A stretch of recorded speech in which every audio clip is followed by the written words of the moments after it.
What's going on? We back with the boxing clinic and more. I wanted to drop one boxing video for the rest of the morning or night, whatever coach you stand on. It's your boy CJ Goodfella. Just seen an interesting interview with Terence Crawford, and like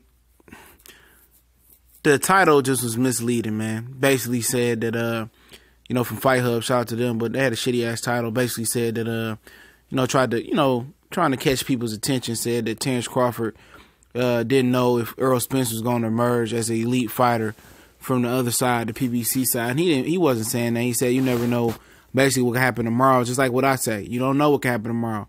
Errol Spence could walk across the street and tear his leg up. You just don't know. Campo could land a lucky punch. Jeff Horn could land a lucky punch. He said you just don't know. So that was a very, very misleading title. And they just trying to catch some viewers there. But I just want to talk about something else he talked about in the majority of this interview, or the thick of it.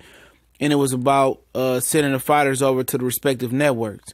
He says that Al Heyman is going to send Errol Spence over, or Danny Garcia, Sean Porter, Keith Thurman over to ESPN if it don't make sense. And Bob ain't going to send him over to Showtime. It ain't going to make sense. So, basically, Bob Arum said he ain't sending Terence Crawford, nobody else over to Showtime. He said, if you want to come over here and fight, one of them fighters, you got to come over here. And, it's something that Terence Crawford said him and Bob Arum speak a lot about, and getting them fighters over there. But he must have missed the cue that Errol Spence said he'd come over there and fight him. He'd cross the street. He understands that he got to cross the street, and Terence Crawford can't get off the leash and go over there and fight him. He understands the situation. But he says it basically got to make business sense, and it got to be on demand. It got to be demanded by the fans. And look here, a lot of people just don't understand, man. About why I'm saying why being popular is so important for Terence Crawford. Now, if you listen to me and you listen to each video, and now it's gonna be like a story. It's gonna make sense. Why is it so important for this fight, for him to be able to pump himself up and get better promotion, so the casual fans can start to demand this type of fight with him and Errol Spence, him and Danny, him and Sean, him and Keith, whoever it may be. Most people believe it'll be Errol Spence and Terence Crawford second, what I just said right there. But you don't know what's going to happen, so anything can happen. You never know. But for it to be a demand created for this fight, he gotta push his popularity up. And Errol Spence is starting to push his popularity, rubbing shoulders with the Dallas Cowboys. He's speaking a little bit more. He being more vocal. He kind of being like the captain of PBC now. Him and Deontay Wilder are becoming the co-captains. He backing each PBC fighter. He said Tank Smoke Lomachenko. He said he going for his side. He telling Adrian Broner and Tank not to be beefing with the Charlos, and the Charlos not to beef with them. We all on the same team. He kind of becoming like a vocal leader over there at PBC for the fighters. It's like they got their own little fucking union or some shit. Him and Wilder are the vocal leaders, okay? So he's starting to kind of step out his shell. And I'm not saying that him and Crawford ain't on the same popularity level or one is higher than the other. I'm not saying that. They in the same class right now, but Errol Spence is starting to step out his shell. He having a media day workout, and then he'll have a same week media day workout. But they not putting Terence Crawford in a position to be in demand for an Errol Spence fight. And the only reason this fight is really, if it is a topic amongst casual fans at this point, is because Keith Thurman is out the picture. Most fans want to see Errol versus Danny and Sean first because they know how the system works. And then eventually Keith Thurman, and then eventually Terence Crawford. But this is my number one fight I want to see made over all fights in boxing, because I know what both of them guys is made of. What the components make up of these guys. And these are real thoroughbred fighters. And people say I favor Errol Spence over Terence Crawford. Not really. Not at this point. I told you guys I can't pick a winner until I see, Bud Crawford in there Saturday. I got to see how he look at it as a welterweight. I think Jeff Horn is a perfect example to be made with. But like I said, if it doesn't make sense, and it don't make sense right now, I follow the articles. This is what people don't understand. I read these articles. I follow what these people say. I follow the research. Even I read articles that I don't do videos on. Believe it or not, I turn down more videos that I could do than I actually produce out here. And it might sound crazy, but sometimes I just sit back and let it become full circle. But I'm trying to string a story together for you guys. And Bob Arum say, we got to let this fight build up, and this fight can potentially be a pay-per-view fight. But how can it build up if Terence Crawford is fighting on a closed network and ESPN Plus app? If Terence Crawford now out here putting his name in the rotation, if he ain't out here, you know, trying to get some type of public traction going on here in public relations. It ain't gonna happen. And same for Errol. If Errol ain't go out here and make an example of Carlos Ocampo and blow up in his own community and continue to reach casual fans, then who really gonna demand this fight if they want to do it on pay-per-view? ESPN has showed they don't want to put money up with Terence Crawford. That's why they kick him to this ESPN Plus app. They'll pay for Regis Progress to have her own date because of the Jose Ramirez swap out. They pay for Jose Ramirez to have his own date. I think he on regular ESPN as well too. And then Ray Beltran gonna be fighting potentially Jose Pedraza on regular ESPN. So all these guys that's lower names than Terence Crawford is getting ESPN dates, but he get pushed to the ESPN Plus app. You can say, oh, maybe because it's Jeff Warren, they don't believe Jeff Warren to draw. But they sure did fund Jeff Warren versus Gary Corcoran. That was on ESPN too. It was never, ESPN app wasn't thought of. They sure did put Rayado Murata on ESPN 2 as well, and the ESPN app was up and running by that time, I believe.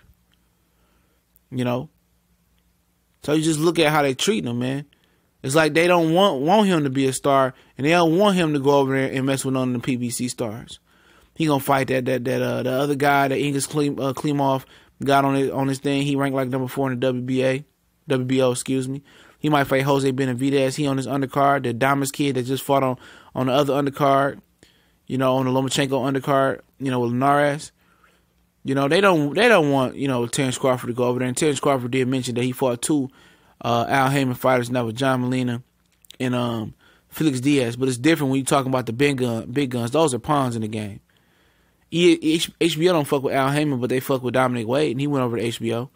So the smaller guys that don't demand the big money, those fights are easy to be made. When Terence Crawford say something like that, it don't matter. He can say he fought 2 Al Heyman guys, but he didn't fight 2 A-side Al Heyman fighters. You clearly was the A-side, and they clearly was the C-side. They weren't even the B-side in those situations. So they don't count on your record, really. You know, and the more they grow, the more popularity they grow, the more chance we're going to get this fight.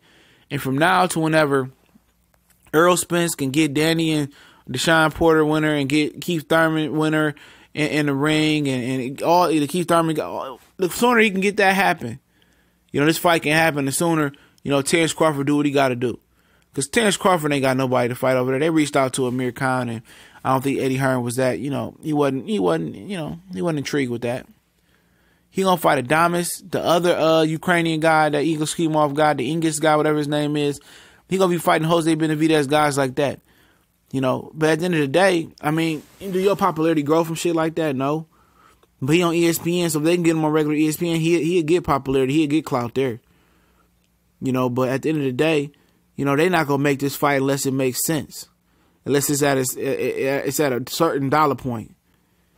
And you know, it very may well never be at that dollar point. To be honest, it may not be that pay-per-view fight. You know, it may not be that. And I think this fight, you know, I'm stand on what I said. This fight ain't gonna happen at 447 pounds. And if it does happen, it ain't gonna happen no time soon. There's no fault of these fighters that they own. It's just simple. It's a business. You know, ESPN, you know, at the end of the day, are they willing to pour a lot of money into Terence Crawford? They're not even willing to invest TV time into this man. So what would change with him fighting the other lower level guys at top rank? I mean, the only thing could change if you can get a Danny Garcia, Pacquiao, or Sean Porter in the ring, or something, or Keith Thurman in the ring. That's the only way that shit changed. But 9 times out of 10, that's not gonna happen. So Errol Spence, you know, it's a good chance Errol Spence won't get that popularity. Let's keep it a buck. You know, Danny Garcia might hurt his 5th toe, or Sean Porter might move up and vacate the title or something like that. Keith Thurman may hold on to that title and maybe never fight Errol Spence. So it's a long process. It's a long journey to getting to these guys to fighting each other, man. It's a very long process. Very long process. It's Errol Spence got to get his guys in the ring, and PBC haven't showed the ability to make that happen for him yet. And Terence Crawford just got to keep doing what he's doing on the top rank side and beating who he got to beat up and getting on regular ESPN. So, you know, it's a situation. You know, it's a real situation, man. And, you know, hopefully we can get this fight, and hopefully it could be, you know, at its climax and be at its biggest peak. But if it's not, I mean, I still just want to see it. It's one of my favorite fights I want to see. I like both fighters. Both fighters are thorough. Both fighters are like-minded individuals when it comes to being real throwback fighters. Both guys want to put it all on the line. Both guys are competitors. Both guys think they're going to win.